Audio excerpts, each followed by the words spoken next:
This one has training. And they fight differently. And now I must panic because he's got a whole army behind him. No. These victories led me to this point, and God will take me from strength to strength because, for what reason? His glory. If God put you in a situation for you to shine, it is to give Him glory. That means He's not going to let Himself down. What would the point be? How do I get the glory from God's perspective? How does God get the glory if you fail? So would He put you in a situation to make you fail? No, but that's always in the back of your mind. What am I going to look like to these people? What happens if it doesn't work?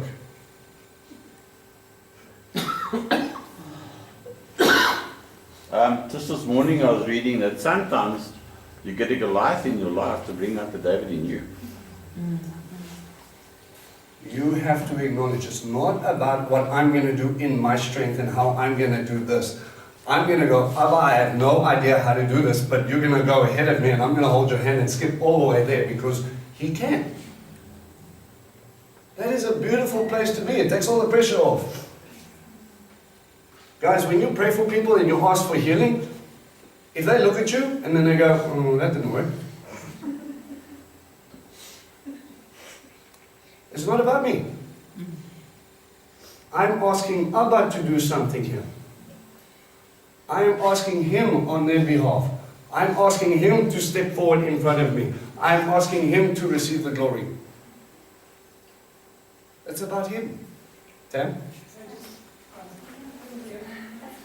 I just had an encounter yesterday where we've got a very difficult circumstance at work, and there's two of us that are children of God, and so we've been being sometimes more open, sometimes not, about what we're trusting God for, and speaking life and hope, and trying to lift everyone up. And so finally things are starting to happen now. Doors are opening and closing, and God's just really starting to show His faithfulness is becoming visible. And there's one woman, she's with a Muslim guy, and she wants everybody to everything, you know. Mm-hmm. So she's not sure where she stands, but she's got it. Doesn't quite work for her. So anyway, yesterday she said, you praying people, you're going to have me start praying too, because all the stuff you're praying for is happening. And I felt so blessed by it, because even while we're struggling and it's hard, God is using us to influence people that's watching. And it is for His glory. So she sees us pray, she sees Him act. Mm-hmm. And that makes her think twice about, maybe there's something to it. And then He gets to draw him closer. Mm-hmm. I just think that was very precious. That's awesome. Tam? Something I'm not sure if it's God will be showing this to me, because it's going to be your own. When you're fasting, because the show said something means fast and pray. And this is so amazing, because I just realized that, you know, when you're fasting, you're not strong. You're nice and weak. So when you're thinking like that, when you can barely do anything, just like the Gilgal thing, you know, He actually has you. It's so amazing, because it says in Scripture that in your weakness He will be strong.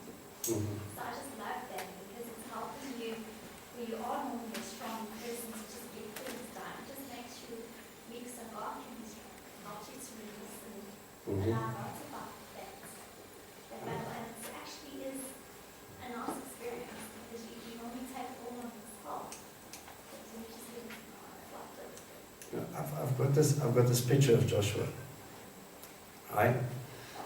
And you know, if we were to picture Joshua in himself, you know, how would you describe this man? You know, you'd probably be a fairly stocky boy, really passionate, full of desire, full of vuma, be able to pick up a sword and run into a battle, and we picture this man's man. And in my mind, I'm reading the scripture and I'm thinking, this guy must have been really, really, really scared. Probably not the biggest built guy in the world, and this is just me making pictures, because,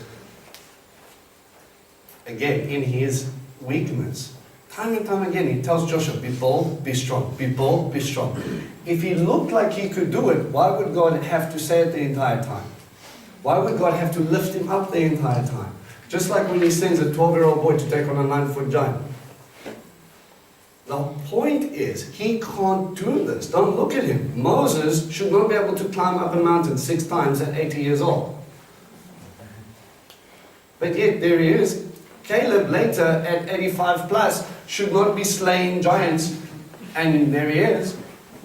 The whole point of it is, he can't do this without me. And the thing about this boldness and courageous is you're not bold and courageous for your own sake. You're bold and courageous because of who you know. He's the one that's going to do the work. Right? So he gets this, again, be bold, or be strong, be bold. For you will cause this people to inherit the land I swore to your fathers that I should give them. That's a big verse. You will cause it. Now you can be the cause of a few things in people's life. You can be the cause for them to stumble, or you can cause them to come to God.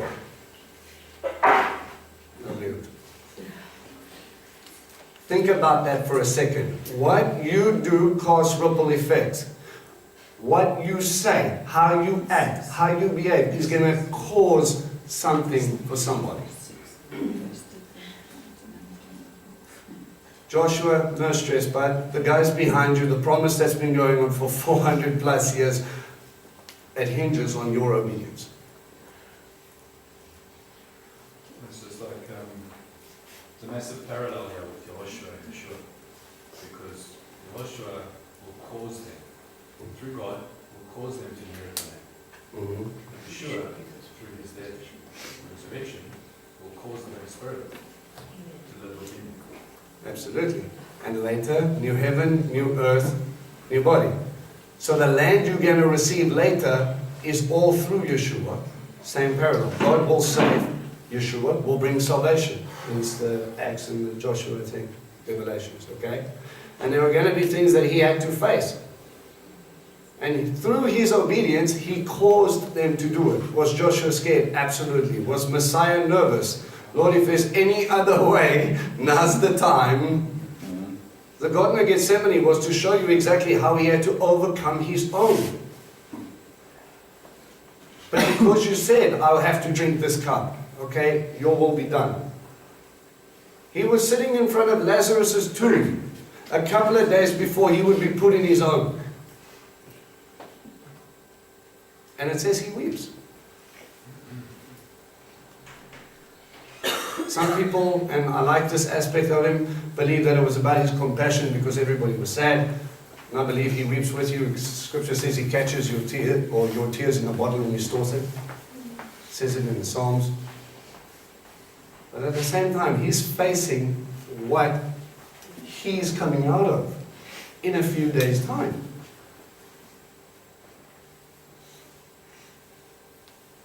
And he's going, I'm going to be the one in there too. There are going to be people thinking, I'm God.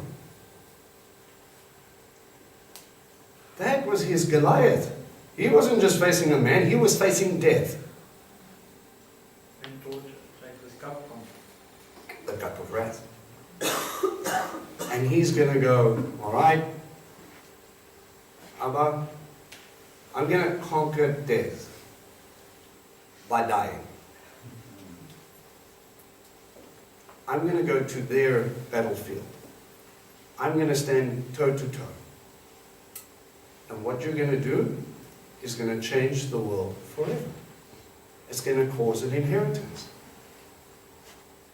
Now, in many cases, this inheritance that you are going to cause could be physical, but most probably spiritual. How are you bringing people into the kingdom of God?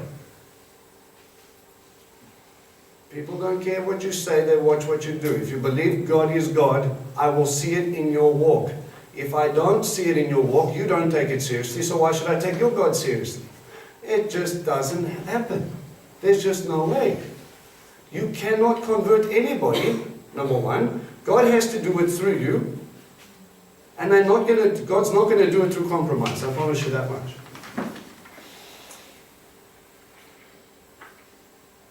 Let's put it bluntly. I don't get to sleep with a prostitute and hope she gets salvation through that. It's not going to work.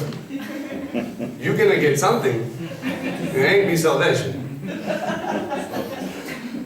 You cannot act in a worldly way and hope to get godly reaction. You have to act like God to conquer the world for them, because at the point is they believe that this is impossible. But Joshua has got giants to kill. Only be strong and very bold in taking care to follow all the Torah which Moshe, my servant, ordered you to follow. Pause again. This is going to be a lovely lesson. If you're getting hammered, I'm sorry, I love you. Abba's got to hammer it. Be very bold in following all of Torah. Not be very bold in picking up your sword, not be very bold in telling people what to do. Be very bold to follow my instruction. Do I need to spell it out? Compromise happens when you don't want to offend someone for God's instruction. I had a discussion with a very close friend the one time. Thank God he's back on the right track. But this was a guy who taught me a lot about Scripture. And he got involved with, he got married to this lady who came through normal Dutch Reformed sort of circles and things like that, and he didn't want to push his belief system on her. And I get that, you can't force anybody to do anything, right? What I did have a concern about was that he stopped following what God had shown him to wait for her to catch up. And that led him down a path where 5 years, to the point where this guy could recite chapter and verse about a lot of things, couldn't remember where the Aaronic blessing was in his Bible. And this was something that they recited a lot. And I went, wow, how did we get here? No, well, we need to love them with all our heart and love God with all our heart, all our soul, and all our mind. That's right. But to love Him is to keep His mitzvot. And to keep His mitzvot is to reflect Him. And to reflect Him is to show them that God is real. If I do not lead, they cannot follow. I shared with you my testimony. When I came to God, I did not know anything about Him. My idea of the ascension was mixing Elijah's chariot of fire and the crucifixion. That's how much I knew. If you guys are going, exactly. Right? I knew nothing, and yet I came back changed. And I had this desire to know Him more and to understand Him, and I got delved into the Word, and I studied, and I spent time, and I got quiet, and all the rest of it. And Tanya had no idea what happened. It was only after years of me sharing what I saw and what I learned, and us having discussion after discussion after discussion, me just genuinely asking questions, because they came also from a normal church background, and I'm sitting there going, okay. Only after I took it on myself and like, this is why we do this. And she goes, okay, why are we doing this? This is what happened. This is how I can show you Scripture and all the rest of it. Eventually, Baruch Hashem, she started to follow. I didn't have to hang back for her, knowing that I was going to be, I need to dim the spots because it's hurting her eyes. I need to turn up the spots and follow after my God. If there's reflection in the way I'm walking, then awesome, she'll see light and then she will follow. But I'm doing this for me. Because God gave His life for me, how could I give Him anything less than my life? Be bold in following the Torah. Be bold in it. Be courageous in it. Don't shy away from it. You do it because you love. It is not a theological question, it is a heart condition. Do me a favor. Be careful of arrogance when it comes to this stuff. There are people in the Hebraic roots movement who feel they are better than other people because they don't see it.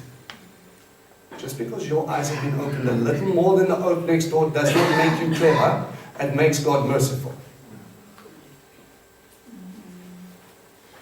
What I've taught you is to be shared freely. As I freely gave you, you freely give. It's not about you. This is about me opening up your eyes so you can share it with others so that God can work that way. Okay? Taking care to follow all the Torah which Moshe my servant ordered you to follow. Do not turn from it either to the right or to the left. Pick your path. Then you will succeed wherever you go. Yes, keep this book of the Torah on your lips.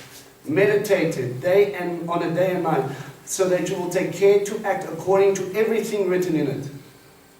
Then your undertakings will prosper, and you will succeed. Haven't I ordered you? Be strong and be bold. So don't be afraid or downhearted, because Adonai your God is with you wherever you go.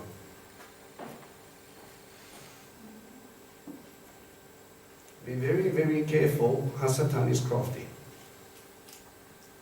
Success today is measured if things fall into place and money.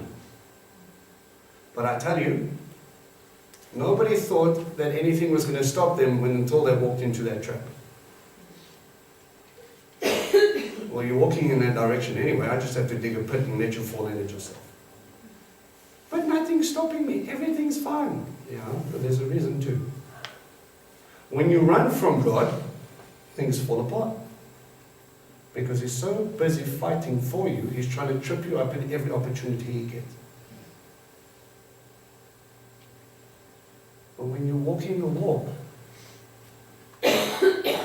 Hasatan is the one trying to trip you up, trying to redirect you, trying to pull you away. And he will use anything he possibly can. Hasatan cannot make you do anything. This is important. He dangles a carrot and you do it. You cannot blame anybody for the situation you're in. You did that. Teshuvah is about taking acknowledgement of that and saying, I made a bad choice. I caused myself to walk in sin. And other people behind me, remember, some people are watching. If you say it's okay, then it must be okay because you're religious. We have this process that you have to go through where you have to check yourself because there are people following you. Joshua instructed the officials of the people, go through the camp and order the people, prepare provisions, because in 3 days you will cross over the Yarden to take in and take possession of the land Adonai is giving to you. 3 days. Where did he get the 3 days from?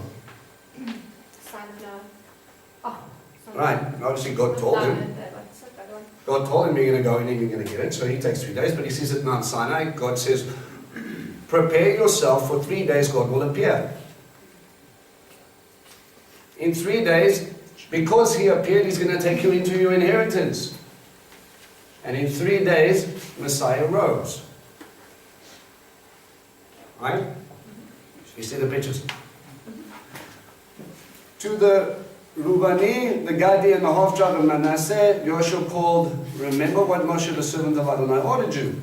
Adonai, your God, has let you rest and will give you this land. Your wives, your little ones, and your livestock will stay in the land Moshe gave you in the east side of the Yarden. But you are to cross over, armed and a fighting force ahead of your brothers to help them, until Adonai allows your brothers to rest as he has allowed you. They too have taken possession of the land that Adonai your God is giving them. At that point you will return to the land which is yours and possess it. The land that Moshe, the servant of Adonai, gave you in Ever HaYarden in the east towards the sunrise. Now remember the story? They saw that the land before they crossed the Jordan, on that side, the land of Sichon and Og, they said it was awesome and it's perfect for cattle, and we've got lots of cattle, so we want to stay here. Oh, the distraction, eh? Airplanes, clubs, it's all the same. I want to stay on this side of the Jordan. It is one of the most perplexing little things in my mind, and I'm sitting here going, why stop at the border? There are two little portions that this sort of comes up at. You've got the Jordan running here. And the Sea of Galilee is up here. Gilgal is north, Jericho is down here. Gilgal's over here, or Gilgal's here where we cross. Okay? And they're sitting over there, and they come in, after walking all the way around, come up the side from Egypt. And they get to this point, they're camping here. And they win a couple of battles here. And they say, that's enough for us, we'll stay here. And my heart breaks, and I'm like, why won't you walk into the inheritance that He's allotted for you? Did He tell you you can go that side? No, it was at your plea that you could stay this side. Why would you choose not to walk into the fullness of your inheritance? God in His mercy, maybe in His blessing, He says to them, okay, you can stay there, it's not a problem. But you've got to go out with your armed forces when you cross, and you've got to go help them conquer the land. Right? It's the same thing that kind of gets me when we have that Mount Sinai moment. The 3 days thing. God appears to a nation and He speaks to all of them and they go, stop this. That freaked me out no end. Moses, do the talky thing, come down and we'll deal with you. And God says, it's good what they said. And I go, huh? And I start to think two things. Number one, isn't it nice to go to someone else who has to sit in time and time again to have a relationship with God, and God communicates to, and I can go talk to them and say, okay, what does Abba say? Come back tomorrow. Cool. I have a word for you. Cool. Take the word and run. You lazy little snot. That person has to sit for 6 hours listening, praying, interceding, so you can get a word and then you can run away. Since Messiah, why do we need anyone else to tell us? You want clarification on something. Why aren't you putting in the time and the intimacy to get your answer directly from the source? You're scared to hear His voice? So am I. I don't like it when He talks all the time, because when He tells me stuff, and normally He's telling me to do something I probably don't want to do. But that's the flesh in me trying to overcome myself, and I have to stop. And the more I choose, the more I listen, and I say, okay, Abba, just give me a second. I'm just freaking out a little bit because this is a little bit bigger, or it wasn't where my head was at. I thought we were going to do it this way, and you said, no, let's march around it 7 times. And I'm like, I just want to make sure I'm hearing right. It makes no sense. But you've got to put in the time. You've got to put in the heart. And you need to listen and ask God for the answers yourself. Yes, there are times where He will be quiet, and then someone will come and go, I was told him to tell you this. That more or less happens, and it's just my opinion here. That's probably because you are not ready to receive. Guys, we're stubborn. We don't like to give up our comfort. But isn't hearing from Him directly worth it? God uses that, the way of thinking, and He goes, and they said, all right, they've said something good. And it dawned on me finally, like 6 months ago, that God says, I'm going to use this to teach them about Messiah later. So when I talk to Him face to face, they don't have an excuse.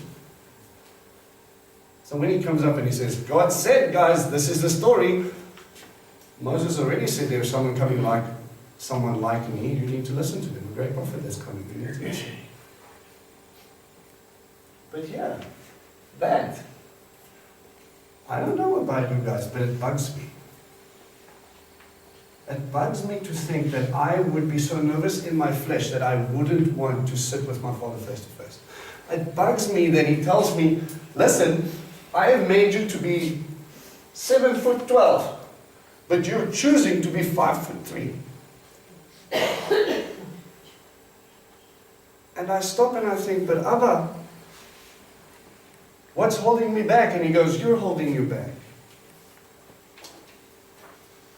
You're not surrendering. You're not letting go. You're holding on for dear life because you want to control the situation that is beyond your control. You cannot even fathom what I'm about, what I'm doing, but you're sitting there going, like some sort of random cat trying to hold on to the curtains. But don't do it. And every time He tries to grab you, like, leave me alone. But you want to stop here. Because it looks okay to you. Hello, these guys are sitting on the other side. Have they crossed over and have they seen this part? No, but they've got testimonies of guys that have gone before them and they're saying it's a land flowing with milk and honey. God says it's amazing. Right. Sometimes. I love this story. Their priorities were all wrong. When you look at the way they phrase it, they said they're going to come in and then they go, and we will build places for our cattle, and then we will build places for our and then cities and what for our kids. They put their livestock ahead of their family. Look at the word in the Torah. And then Moses gets a little bit grumpy, he goes to God, and God says, no, it's okay, you can grant your request, and he comes back and he says, yes, but this is what's going to happen. You're going to sort out your family first, then you're going to look after your cattle, but before then you cross over and you go and you help your brothers. They were so concerned about feeding the cattle, they forgot to build houses for themselves. Problematic thinking, yes? Let me take care of my stuff first. And then I'll worry about my relationship. God says, fix your relationship and then you can worry about your stuff.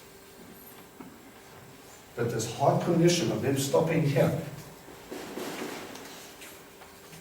makes me unhappy. And I acknowledge there's things in my life that where I am not where I want to be. And I'm asking Father to help me get to that next stage. Keep on climbing until, and my prayer is that not one thing left unsaid, undone, decreed by my Father, that I will, whatever He's decreed in my life, to the fullness, I want that to be done. In spite of me.